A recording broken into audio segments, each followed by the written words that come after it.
Hello, my name is Paul Brindley, and I am the CEO and co-founder of Music Ally. And firstly, can I thank Kanjun Music, our partners in Music Ally China, for inviting me to make this presentation to you as part of IMX. So today I am going to be talking about what is clearly one of, if not the hottest topics in the music industry today, and that's AI. It's a topic that touches on many aspects of the business, many of which are pretty straightforward in some ways. With AI helping to improve so many business processes and procedures, from back-end office functions to how we discover and consume music and everything in between. But today I'm going to be focusing on what has become arguably one of the most controversial and most talked about aspects, which is around how AI is impacting the creation of music, and in particular, using AI trained on copyright content to make new music. And I'll be highlighting four of the bigger picture trends and questions that Music Ally has identified around this topic. So, the battle for control, looking mainly at who the main tech players are, then how artists can and will shape this technology, what are the real problems with AI and copyright, and finishing off with some observations around why AI music is still ultimately very much human music, at least in part. So let's start with the battle for control. So who will ultimately shape the future of AI's intersection with music? There are some very big companies jostling for prominence in that role, and we should at least question whether they will definitely have the best interests of human musicians at heart. You can think about it as a battle between, or more optimistically, a collaboration between big music and big tech. On the big tech side, we've seen Google and Meta both unveil new AI music models this year, Google's Music LM and Meta's Music Gen. Stable Diffusion, the company behind popular text-to-image AI Stable Diffusion, followed suit in September with Stable Audio. TikTok's parent company, ByteDance, launched an AI-powered music creation app called Ripple, and Amazon has a new accelerator for generative AI startups, albeit not just music. These are all big, well-resourced companies with powerful lobbying clout, and they will inevitably have views on how creative AI should be regulated.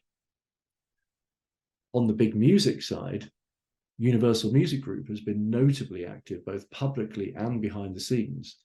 It played a key role in taking deepfake track Heart on My Sleeve down from streaming services, and has been urging DSPs to crack down on AI-generated deepfakes more generally.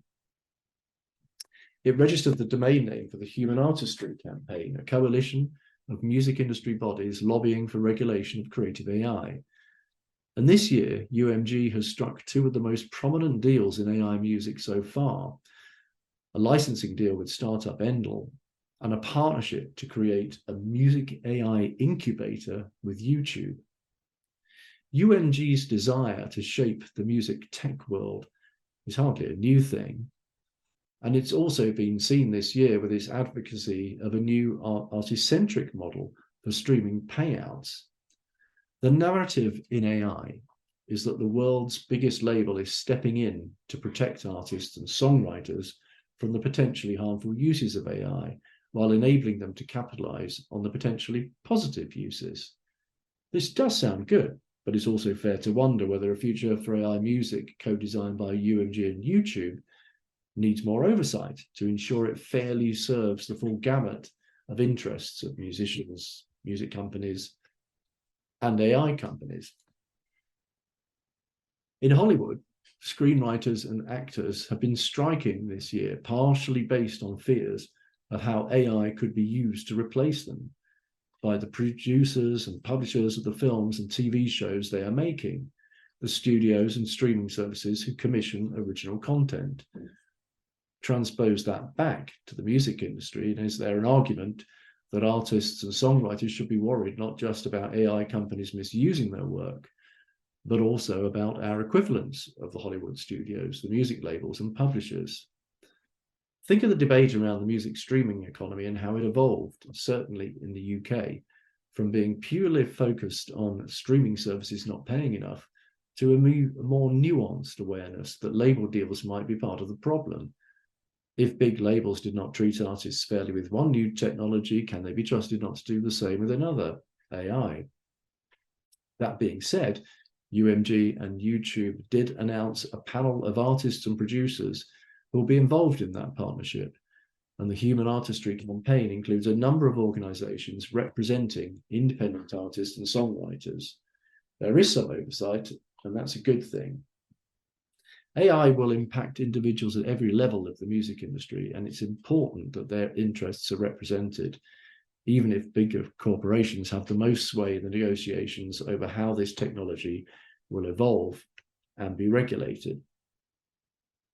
Now on to the second point, how artists can and will shape this technology.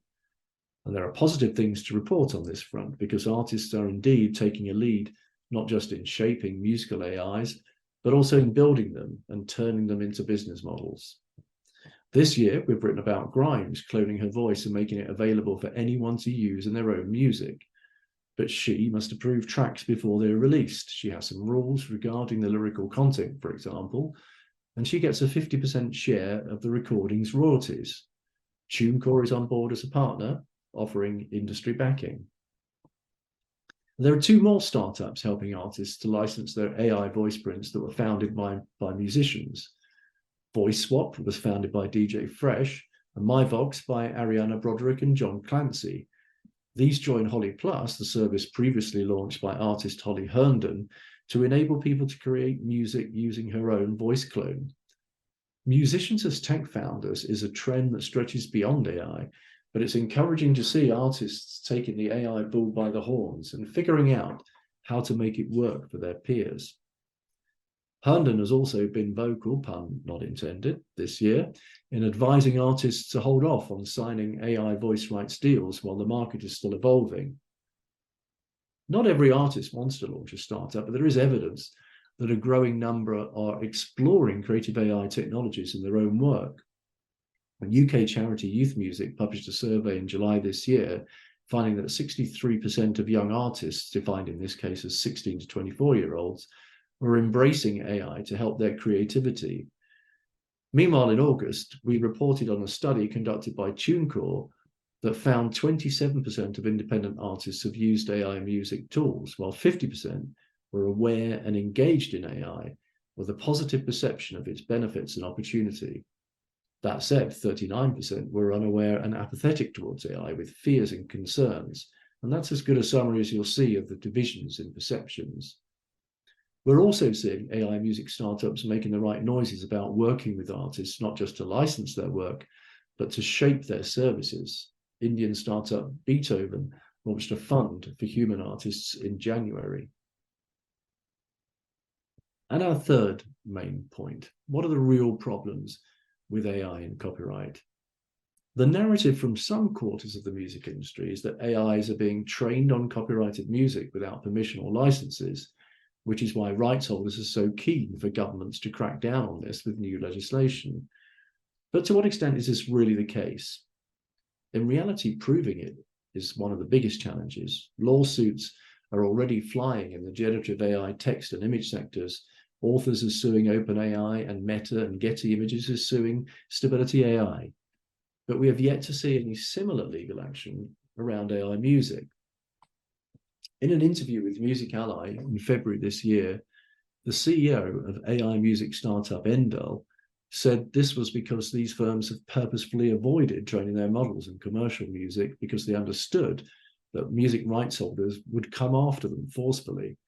He noted that most musical AIs have been trained on production music or stems recorded by session musicians, and this might be placing a ceiling on the quality of the music that those AIs could produce. The output is only as good as the input. So you might argue that the problem with AI and copyrighted music is less that models are being trained on it without permission, but more that they're being trained on poorer quality, non-copyright music instead. Changing that means devising licensing structures that make sense for both sides, covering not just recording rights, but publishing too.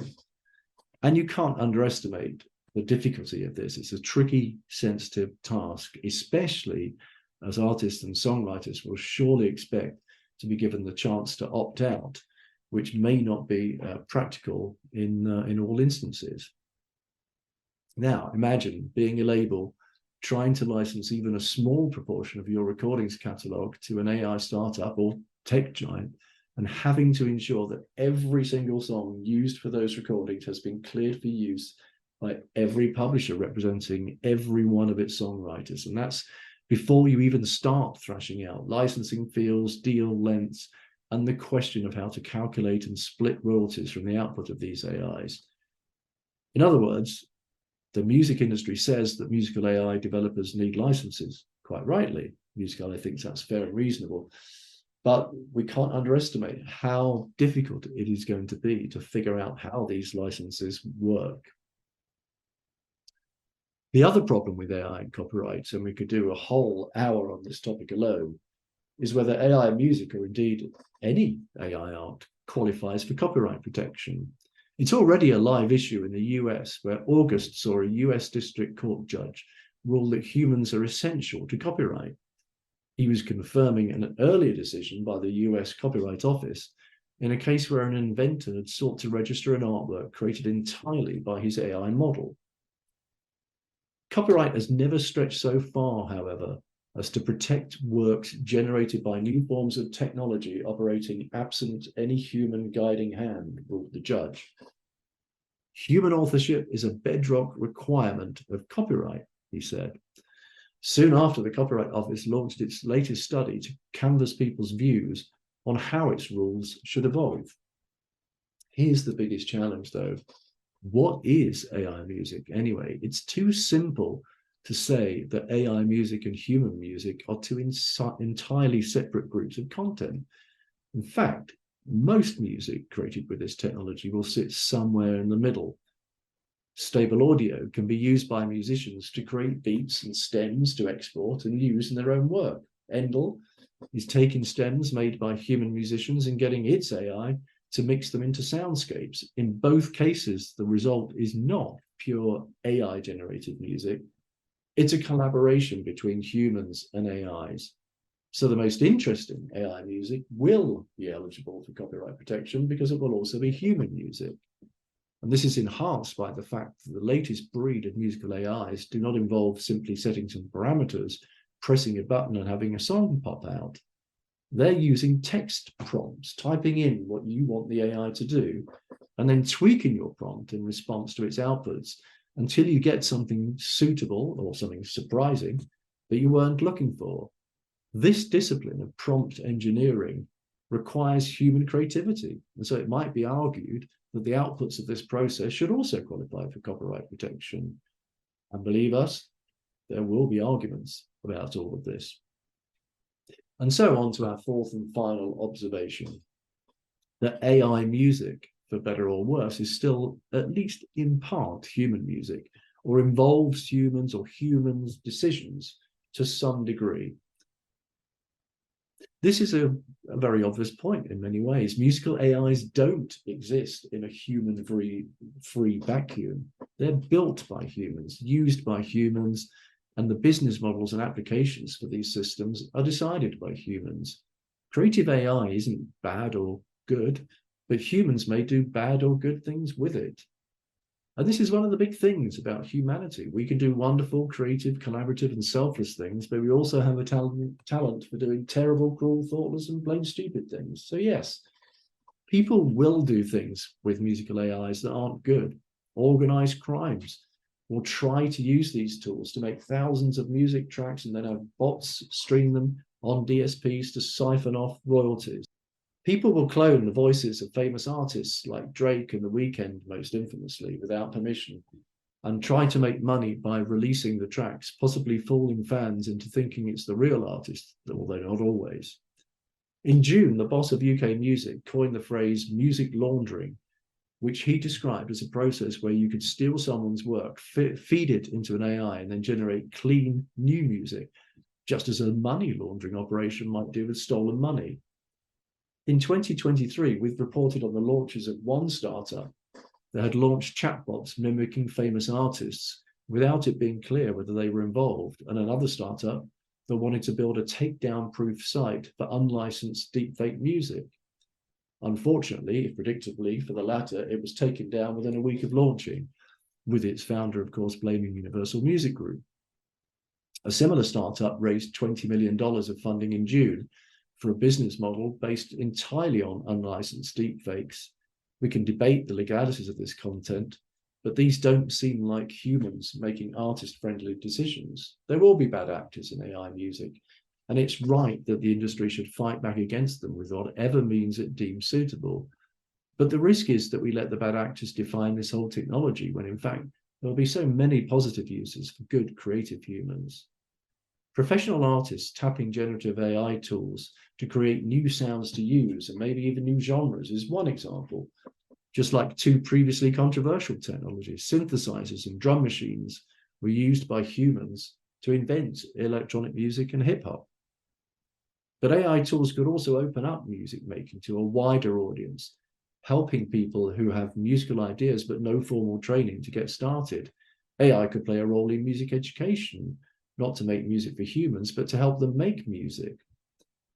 And then there's the even wider set of use cases around music, where AIs can help with marketing and audience building, understanding fan data, tagging catalogs of music with ever richer metadata. There are many positive uses for these technologies. So we come back to the point that it's what humans choose to do with them that matters.